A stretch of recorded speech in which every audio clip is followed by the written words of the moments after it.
പറഞ്ഞ സാധനങ്ങൾ മുഴുവനും ഉണ്ട്. ബാക്കി പൈസ എവിടെ? ബാക്കി ഞാൻ തന്നില്ലേ? ഞാൻ മറന്നു. ഞാൻ ഇനി പോയിട്ട് ബാക്കി വാങ്ങിട്ട് വരാം എന്നാ. അപ്പോഴാണ് നിങ്ങൾ കൊടുക്കാത്ത പറയും. അല്ല നിങ്ങൾ എന്താ മീൻ വാങ്ങാന്ന്? അതിന്റെ മുന്നിൽ കൂടെ പോകുന്നു, ഞാൻ മറന്നുപോയി. നിങ്ങൾക്കപ്പം മറവിയാണല്ലോ, അതുകൊണ്ട് നിങ്ങൾ മോനും കൂട്ടി പോയിക്കുന്നു. പറഞ്ഞേക്കാള് ബാക്കി 500 ഉണ്ട്. ഞാൻ തന്നിട്ടില്ല, ഇനി പറയാം. മോനെവിടെ?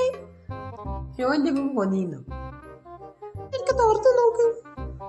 ഇച്ചോർമ്മ ലോന്റെ ഒപ്പം പോന്നീന്ന് നല്ലതൊന്നും. ഞാൻ സാധനം വാങ്ങാൻ പോയ കടയിൽ അവിടെ ഒന്നുമില്ല, ഞാനൊക്കെ നോക്കി. അവിടെ അല്ലേ? അല്ല നിങ്ങളെന്നാ നനഞ്ഞു വന്നിക്കണ്?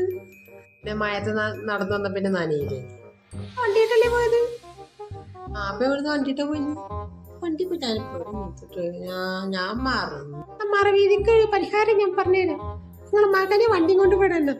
അല്ലാതെ നിങ്ങളെ വീട്ടിൽ കിട്ടില്ല. അല്ലെങ്കിൽ നിങ്ങൾ 2 മുട്ടുകാലും ഞാൻ തന്നെ പിടിക്കും.